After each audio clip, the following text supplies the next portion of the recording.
That uniform is just theatrical costume, sir. Economy class is more appropriate for your budget. That's what the airline manager told Sergeant Hartford as he denied the Royal Guard his first-class seat. But one phone call from the humiliated serviceman would soon ground every plane in Terminal 5. So who did he dial to? Before we answer that, press the subscribe button and drop a comment below telling us where in the world you're watching from. Now, without further ado, let's get into it. The polished black boots of Sergeant Thomas Hartford moved with practiced precision across the gleaming floor of Heathrow International Airport's main terminal. His scarlet tunic and navy trousers stood in stark contrast to the casual attire of travellers rushing past, his bearskin cap adding nearly a foot to his already impressive height. Every eye in the vicinity turned to watch as he passed, the unmistakable uniform of the Queen's Royal Guard commanding attention without a single word. Hartford maintained perfect posture, his white-gloved hands carrying a single leather travel bag. His face remained impassive, despite the stares and occasional whispers that followed him. 15 years of standing guard at Buckingham Palace had taught him to ignore distractions, whether they were tourists waving cameras in his face, or businessmen casting sidelong glances at what they clearly considered a theatrical costume rather than one of the nation's most prestigious uniforms. He was travelling to Edinburgh on official duty, a ceremonial guard exchange between royal residences that happened quarterly. Normally, such travel would be coordinated through military transport, but an urgent schedule change had necessitated booking a commercial flight. His commanding officer had arranged first-class accommodation due to the last-minute nature of the trip and the importance of his arrival in proper condition. Hartford approached the first-class check-in counter, standing patiently in line behind a businessman engrossed in his phone. When his turn came, he stepped forward with the same disciplined movement that characterized his every action. "Good morning," he said, his voice carrying the quiet authority developed through years of command. "Sergeant Thomas Hartford, Queen's Guard. I have a first-class reservation on the 10:40 to Edinburgh." He placed his military ID, passport and ticket confirmation on the counter with precise alignment. The counter agent, Rebecca Norton, according to her name badge, looked up and froze momentarily at the sight of the full ceremonial uniform before her. Her professional smile faltered as her eyes darted from Hartford's bearskin cap to his documentation and back again. "One moment, please," she said, her voice suddenly strained as she picked up a phone and turned slightly away from the counter. "Martin, I need you at first-class check-in. Yes, now." As Rebecca spoke in hushed tones on the phone, Hartford stood motionless, his expression betraying nothing.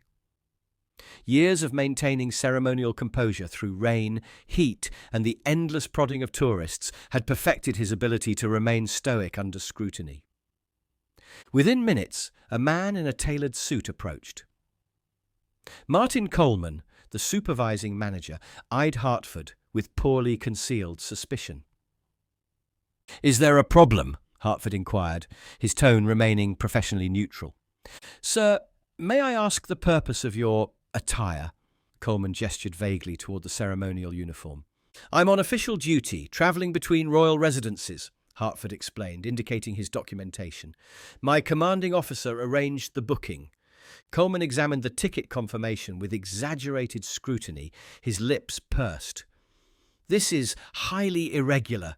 We don't typically see military personnel in ceremonial dress on commercial flights." The schedule change was unexpected. "I'm due in Edinburgh by evening." Coleman leaned closer to Rebecca, whispering something that Hartford could still hear clearly. "Call security. We need additional verification." Rebecca nodded, picking up the phone again. Hartford remained composed, though he was keenly aware of other passengers watching the uncomfortable exchange. This wasn't the first time his uniform had elicited suspicion, rather than respect, outside military contexts. Several minutes later, two security officers approached, Daniels and Matthews, according to their badges. Unlike Coleman, Officer Daniels immediately straightened his posture slightly upon seeing Hartford, a subtle gesture of respect that didn't go unnoticed. "Sir," Daniels addressed Hartford, his tone professional but apologetic, "I'm sorry for the inconvenience, but we've been asked to verify your documentation." "Of course," Hartford replied calmly. "I understand protocol must be followed." Coleman interjected, "We need to verify that this uniform is authorized. There have been incidents of unauthorized individuals wearing ceremonial outfits." "I can assure you," Hartford began, but Coleman cut him off. "Security will need to confirm your identity and authorization to travel in this manner," Coleman stated firmly. "Please step aside." Hartford noted the discomfort on Officer Daniels' face as he gestured toward a more private screening area. "This way, Sergeant," Daniels said quietly. As they moved away from the counter, Hartford caught a hushed exchange between Daniels and Matthews. "This is ridiculous," Matthews muttered. "My brother served with the Royal Artillery. You don't question a guard like this." "I know," Daniels replied under his breath, "but orders are orders." In the private screening area, Officer Daniels conducted the identity verification with evident reluctance. He carefully checked Hartford's military ID against his passport and ticket information. "Everything appears in order, Sergeant," Daniels stated, returning the documents. "I apologize for the inconvenience." "No apology necessary," Hartford replied, his tone even. "Security measures exist for good reason." Before they could conclude, Coleman entered the room, his expression still skeptical. "Have we confirmed this individual's identity?" he asked, as though Hartford weren't present. "Yes, sir," Matthews responded. "His documentation is legitimate. Military ID confirms he's Sergeant Thomas Hartford of the Queen's Guard, travelling on official orders." Coleman circled Hartford, examining the ceremonial uniform with undisguised disdain. "All this pageantry seems excessive for a simple flight," he remarked.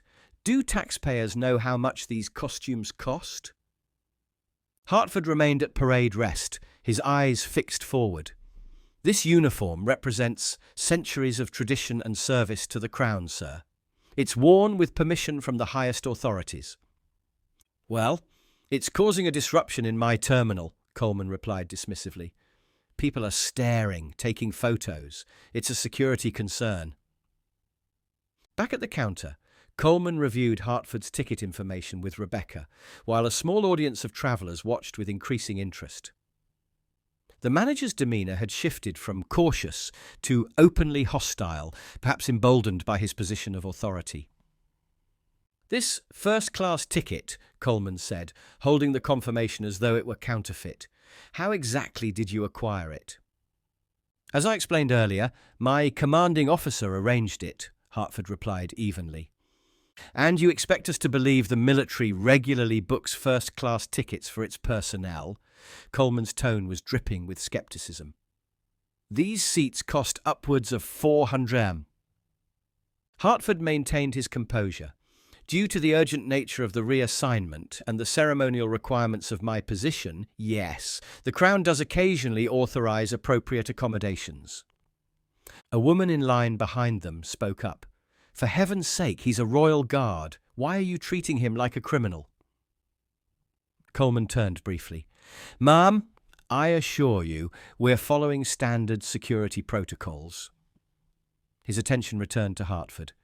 "How exactly did you afford this ticket personally? Our records show it was purchased yesterday." "I didn't purchase it personally. It was arranged through military channels," Hartford explained for the third time. "So you have no proof of purchase?" "The confirmation of my orders should be sufficient proof."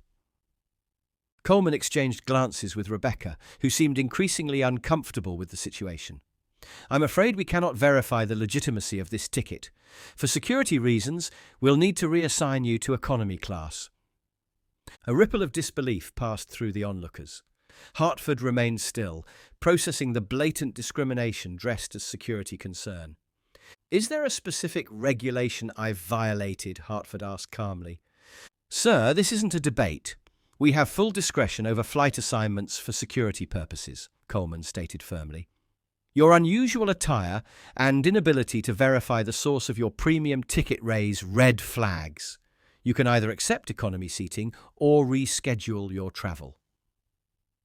Hartford understood the reality of his situation. Making a scene would reflect poorly on the institution he represented, regardless of who was at fault. His training had prepared him for far worse indignities than an airline downgrade. "As you wish," Hartford responded with dignity. "I won't cause a scene."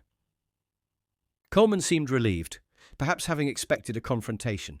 He quickly processed the seat reassignment, handing Hartford a new boarding pass for seat 24C in economy. As Hartford turned to leave, Officer Daniels approached, having witnessed the entire exchange. "Sergeant, I want to apologize," he said quietly. "This isn't right." "Thank you, officer," Hartford replied, "but some battles aren't worth fighting." Boarding the aircraft proved to be its own challenge. Hartford had to remove his bearskin cap to fit through the door, carefully tucking it under his arm. The narrow aisle barely accommodated his broad shoulders in the ceremonial tunic. Flight attendants stared in surprise as he made his way toward the back of the plane. When Hartford reached row 24, he found an elderly gentleman occupying the window seat. The man looked up, and his eyes widened in recognition.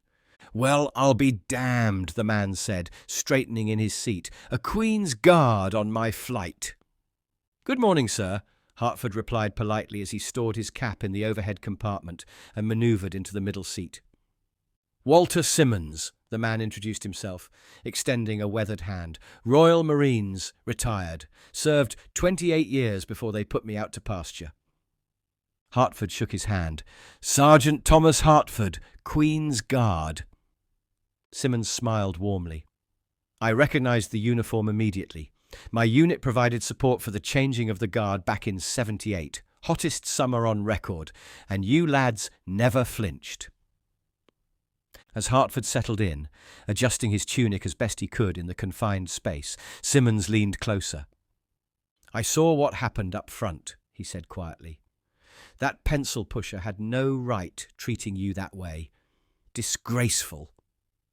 Hartford remained diplomatic. "Just a misunderstanding, I'm sure." "Bollocks," Simmons replied firmly. "That was discrimination, plain and simple. You should file a complaint when we land." Hartford smiled slightly. "There are more important battles to fight, Mr. Simmons." "Walter, please," the older man insisted. "And perhaps you're right. Still, in my day, there was more respect for the uniform." Their conversation continued as the remaining passengers boarded, with Walter sharing stories from his service days, and Hartford listening with genuine interest. Several passengers in nearby seats had begun eavesdropping, clearly intrigued by the uniformed guardsman and the veteran's animated recollections. 30 minutes into the flight, Hartford and Walter were discussing the rigorous selection process for the Queen's Guard when a sudden commotion erupted several rows behind them. A flight attendant's voice cut through the ambient noise of the cabin. "Is there a doctor on board? We need medical assistance immediately."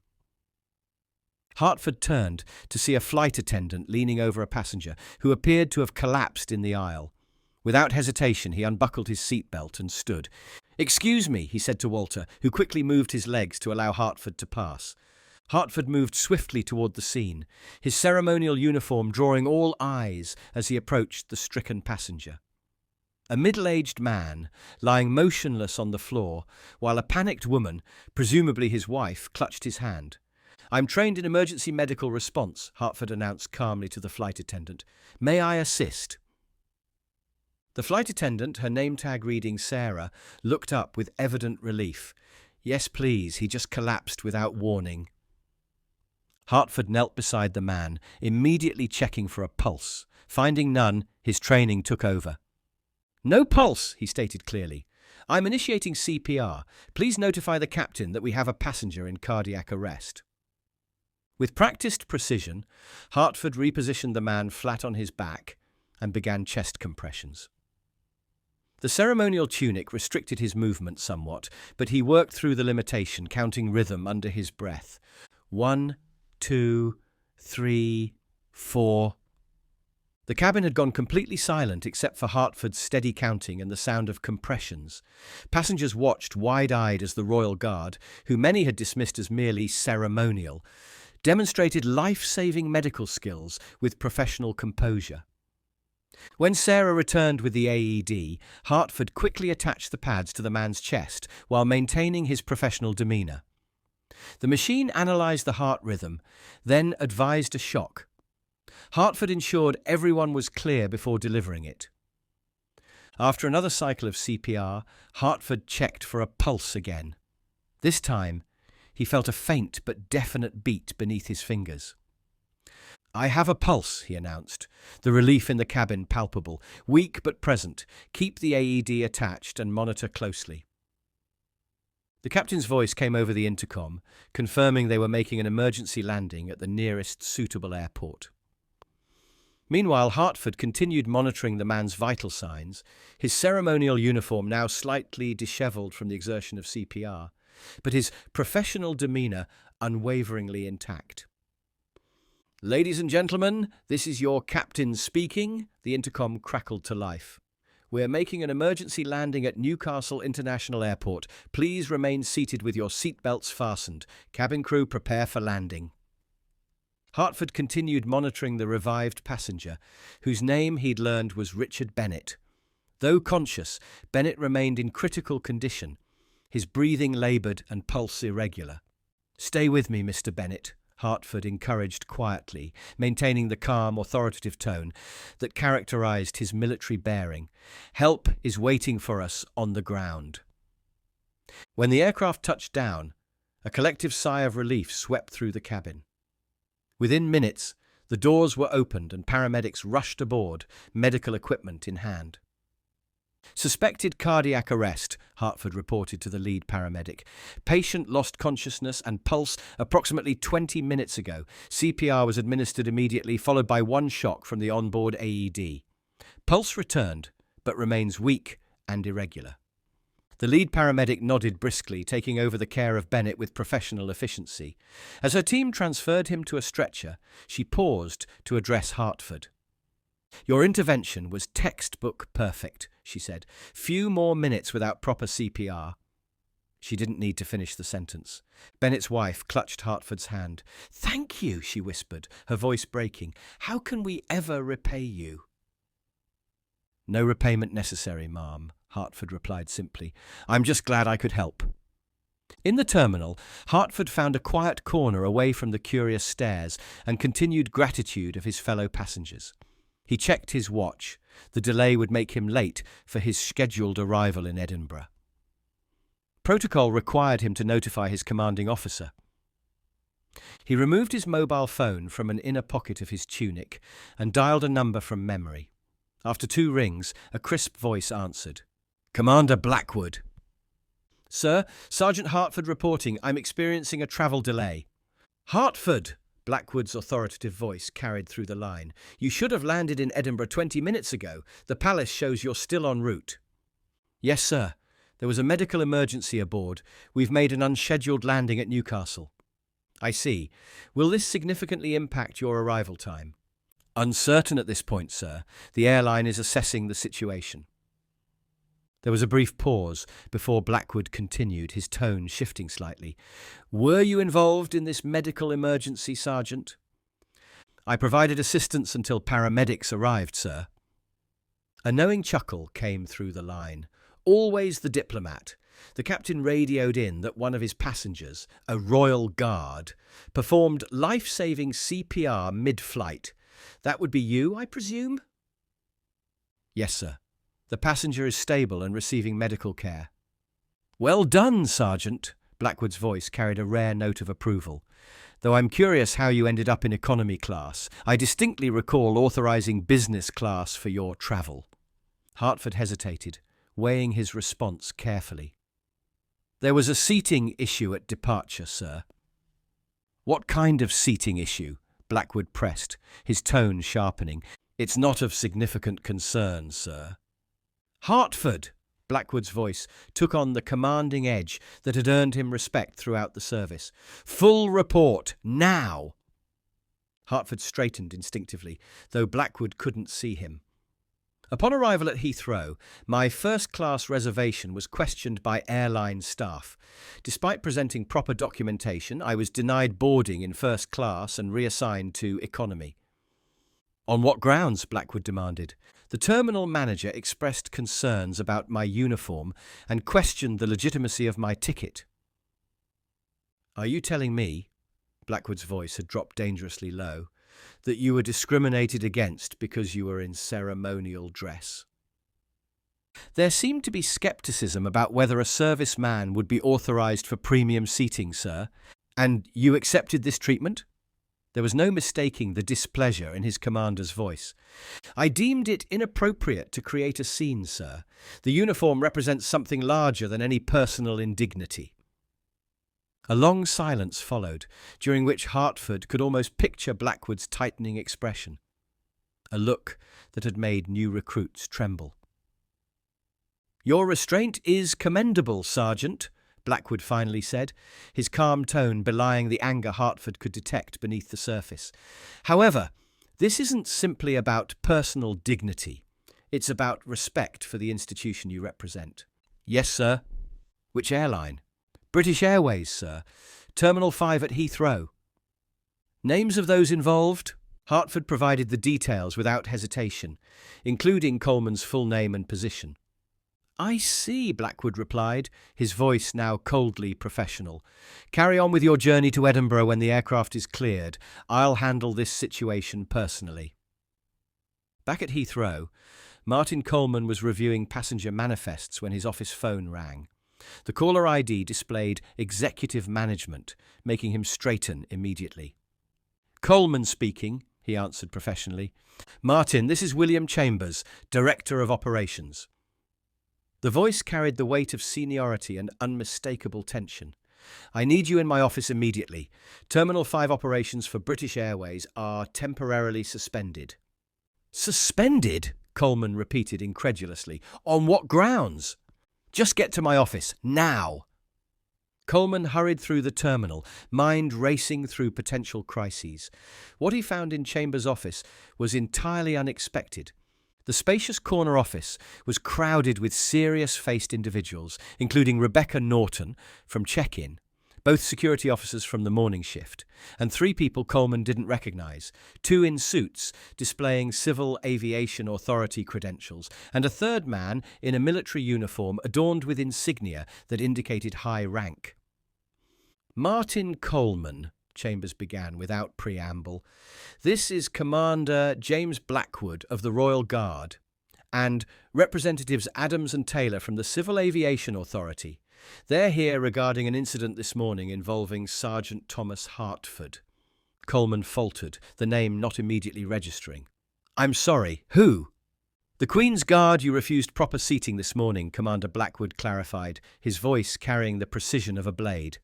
The same guard who, I'm told, just saved a passenger's life during an emergency landing that might have been entirely avoided had he been allowed his assigned seat in first class. Coleman paled as understanding dawned. The man in the ceremonial uniform, that was a simple security precaution. Our protocols.